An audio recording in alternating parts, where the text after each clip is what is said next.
I Am Baby by Bill Schubart. Narrated by Jody Petersen and Bill Schubart.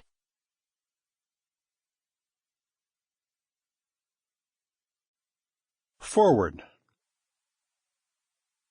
My name is Bill. I'm a distraction from the story you're about to read. As I get older and watch acquaintances shuffle off to Florida to live among their own and die where it's warm, their names leach slowly from memory, and I'm left with what matters, story and the recollection of faces.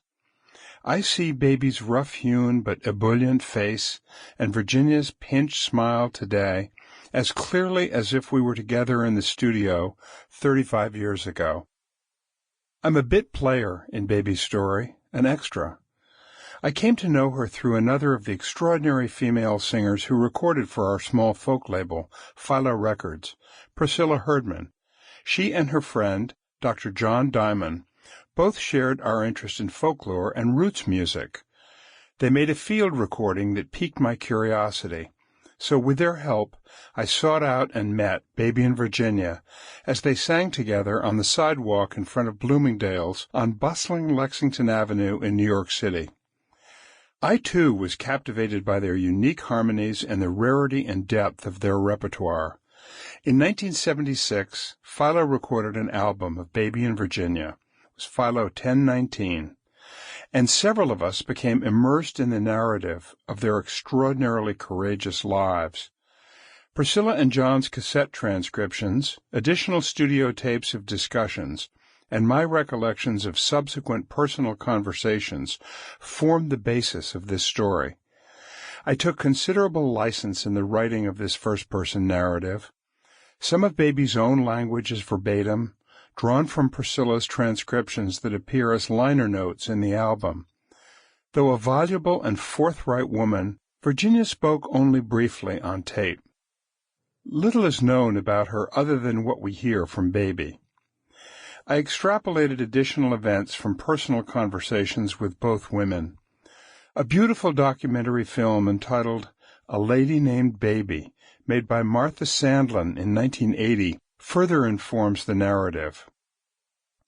The photographs in this book and in the album were a gift from my photographer cousin Ann Muir, who also photographed Eleanor Roosevelt, Louis Armstrong, Martha Graham, and countless anonymous civil rights activists working in Selma, Alabama in the 60s.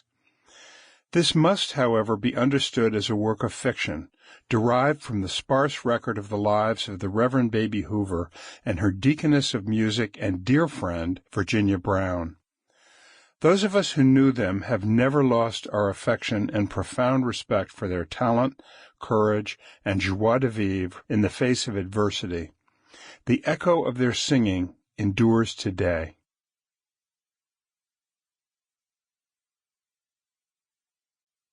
Reel 1.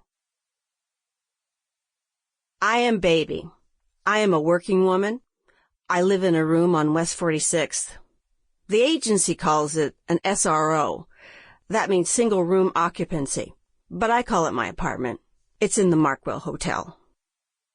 My grandmother used to call me Baby, and of course she was the only one that ever cared for me when I was a child.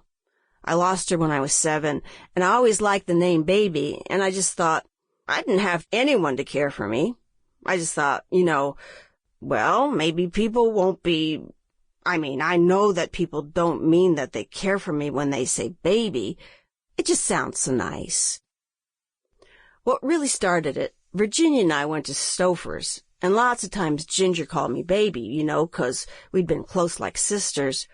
It was kind of just a pet name, and she'd say, Baby, so one of the hostesses at Stouffer's said, So Baby, would you like some water? She didn't know my name, and I just thought, well, hey, that sounds great. I think I'll just insist that everybody call me Baby.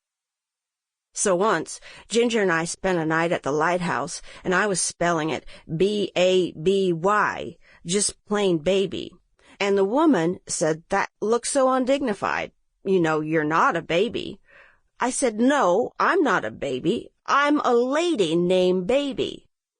And they said, no, your name isn't Baby. It's Nadine. And Nadine is a pretty name. And so the woman interviewing us Sample complete. Ready to continue?